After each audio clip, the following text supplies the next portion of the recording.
All right, don't cross this line. Otherwise, I can't support you.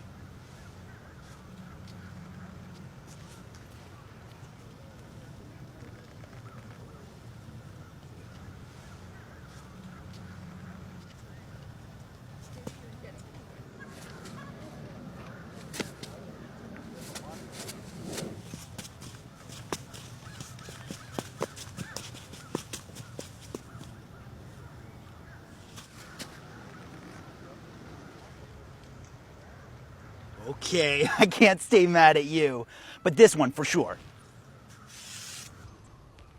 What's up, everybody? Major Retired Richard Ojeda here, and one of the most dangerous things about the MAGA movement isn't what Trump does. It's that nothing he does ever disqualifies him.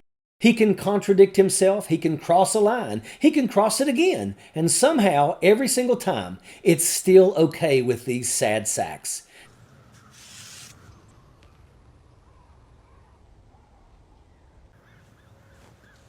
Okay. All right, Mr. President. Okay. This isn't about broken promises or bad judgment anymore. This is about a movement where loyalty matters more than truth, and no line actually means stop.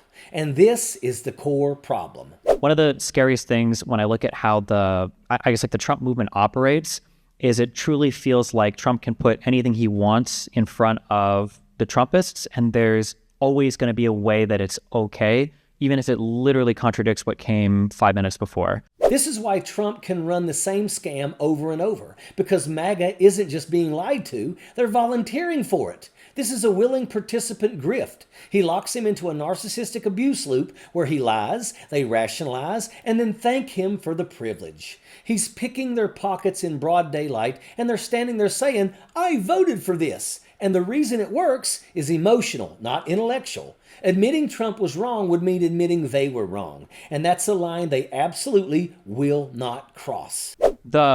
The reason why I talk about it being a cult, it has to do with personal experiences I have and then anecdotal experiences of other people's personal experiences, is that the Trump stuff seems to be manifesting in a way that's unlike any other political movement in history. And it's this weird world because people ask me, like, how do you get a person out of this? And you have to treat it basically like, I would say, like an abusive relationship or a cult, where you can be kind of like supportive and loving, but that's it. There's nothing that you can say or do. There is no fact that can permeate the force field or the shield of all the Trump stuff. And that's I think that's why I view it as a cult.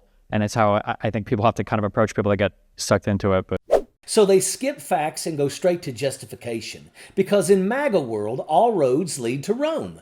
No matter what Trump does, no matter what he says, no matter how badly he contradicts himself, the destination never changes. Trump is right, Trump is the victim, Trump is justified. Every lie gets explained away. Every failure gets reframed. The conclusion never changes, only the excuse does. This is full-blown justification disorder, a self-sealing belief system where facts bounce off like rubber bullets. These people don't think, they cope. Trump just says jump, they ask how high, then explain why gravity is fake when they hit the ground. It's not politics anymore, it's emotional hostage negotiation. You've probably seen this skit making the rounds on social media, a MAGA Republican literally drawing a line in the sand. And it's funny, but it's funny for the same reason it's disturbing.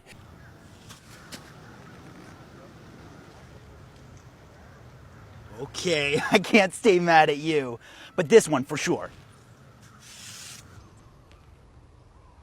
Because the joke is simple. Trump supporters insist there's a line he cannot cross, and then he crosses it. They laugh, act confused, redraw the line, and keep going. Then he crosses that one again and again and again, and what makes it land is that nothing is ever exaggerated. It's just compressing everything we've watched happen in MAGA world over the last several years so you can see the pattern clearly. That's the behavior.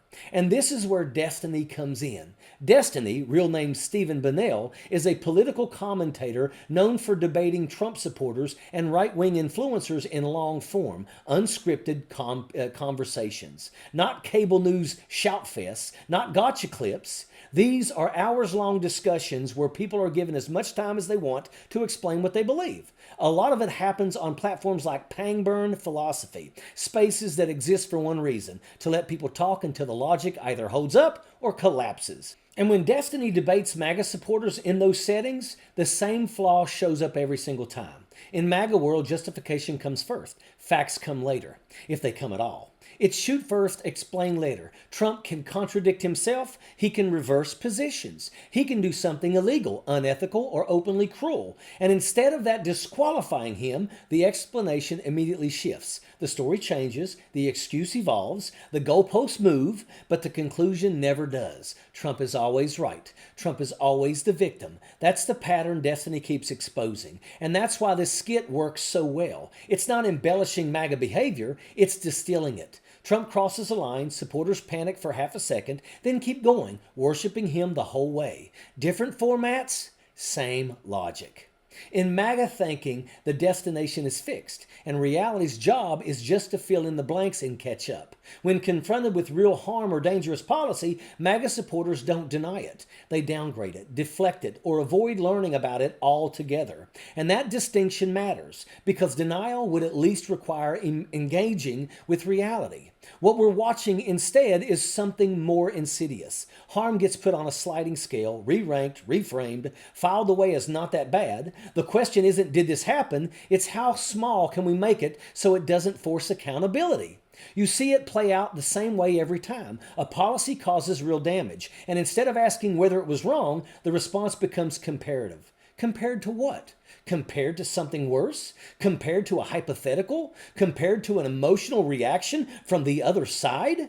The bar keeps moving upward until nothing ever reaches disqualifying. Catastrophe becomes normal and long-term damage becomes debatable. And anything that threatens loyalty gets pushed into the background as complicated, unclear, or conveniently unfamiliar. Did you know that the big wireless carriers like Verizon and AT&T made over $18 billion in profit last year? How? By overcharging you for unlimited data, most of which you probably aren't even using. But what if you could get paid to use your phone less and only pay for the data you do use? Well, with Noble Mobile, you can. For just $50 a month on their No Bull plan, you get unlimited data, and whatever data you don't use, you get cash back right in your pocket. People who switch to Noble can save an average of $500 to $1,000 a year. It's a no-brainer.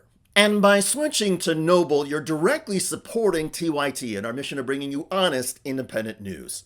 So give Noble a try and make the switch today. Scan the QR code on the screen now or visit go.tyt.com/plan. That's go.tyt.com/plan. And when deflection doesn't work, ignorance steps in to finish the job. Not accidental ignorance, selective ignorance. MAGA culture is incredibly well informed about culture war grievances and outrage narratives. But when it comes to real-world harm tied directly to Trump or his policies, suddenly there's a knowledge gap. I don't really know much about that. And that's not a coincidence. That's self-preservation. Because knowing would mean reckoning, and reckoning would mean admitting something went too far. This is why the idea of a red line keeps collapsing. It's not that Trump hasn't crossed one. It's that the system is built to make sure the line never has to be acknowledged. And this is the part where we stop being amused and start getting pissed off. Because listening to this isn't funny anymore. It's exhausting. It's the language of people who learned how to live with chaos instead of stopping it. People trained to tolerate instability, manage dysfunction, and explain away damage instead of saying, no, this all stops with me. Listening to them, you can't help but wonder what kind of environment were they raised in? What kind of household teaches you that broken promises are normal, that lies are expected, that disappointment is something you swallow and just live with? It sounds like people who learn to adapt to failure instead of ever demanding better. People who learned early that authority figures, parents, leaders, just don't come through. And when that's what you grow up with, you cling to the loudest person who promises certainty. That's why this stops sounding like politics and starts sounding like an Al-Anon-style group therapy meeting.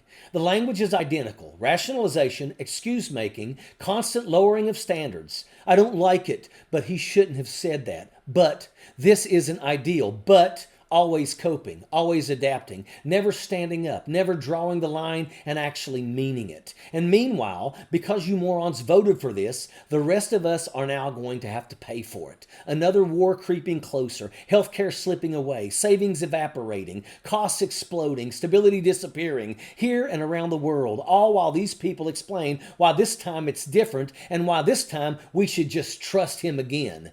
Add in the bots, the foreign propaganda, the nonstop social media praise machine, and this stops feeling like a country arguing and starts feeling like a dystopian horror movie. A strongman in a diaper who never shuts up, a feed that never stops, and a crowd chanting along while reality gets rewritten in real time. Because here's the truth they won't face. A lot of these people don't believe Trump is infallible because of facts. They believe because they need to believe. Because believing in him means never admitting that they were fooled, never admitting that they were wrong, never admitting disappointment, never admitting the authority figures that they trusted, parents, leaders, institution, let them down before. So they stay, they cope, they rationalize, they protect the lie, and it becomes a destructive, codependent relationship. And the rest of us are left cleaning up the mess. And that is an absolute fact. Sappers clear the way, airborne all the way.